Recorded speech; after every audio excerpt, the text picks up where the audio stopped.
What I'm going to share with you here is the nifty device that they gave me in intensive care right after the operation. This was intended, and what it does is it helps exercise the new lungs by focusing your efforts on inhaling as much as you can at a slow speed as opposed to trying to inhale as quickly as possible. What you'll see here on this side is a measure for best, better, and good. So the lower the speed that you inhale, the better. That's why best is at the bottom. So part of the challenge, especially initially, is managing the breath that you're taking in at a slow, consistent speed. It's a lot easier to suck all the air in at once. The other part of the exercise is to inhale as much volume as you can. Now, what I'll share is initially, it was kind of tough to get up to this level. And over the course of the week, I was able to get up to about 2,000 milliliters volume. And then currently on my exercise, I'm right around 3,000 milliliters on volume. And for this, you just start neutral. You don't exhale beforehand. Start neutral, and then just inhale as much as you're able to at this slower speed.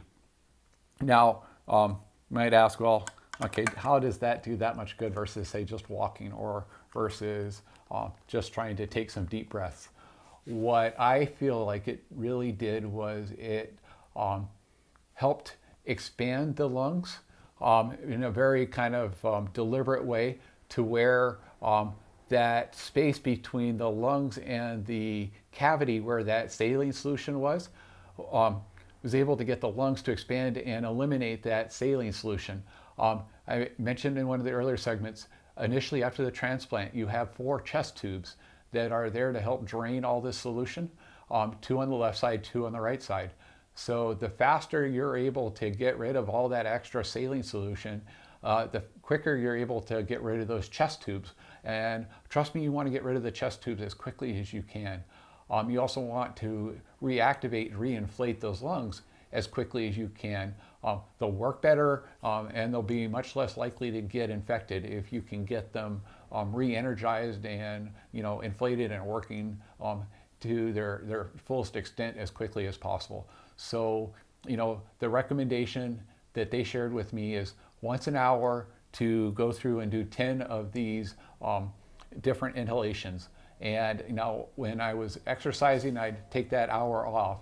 But I think consistently trying to use this tool is key.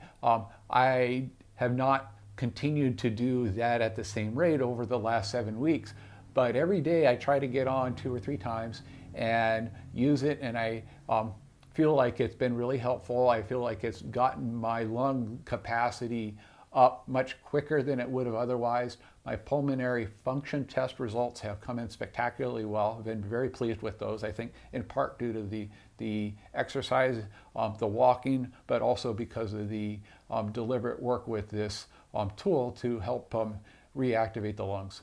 The thing that really impressed me when I was told it is, when you first receive the lungs, they're on ice and they're stiff and they're not kind of fully flexible and pliable and working the way you would want to or think that they should. It takes weeks, and it actually takes a full year for most patients to get to their new lung capacity.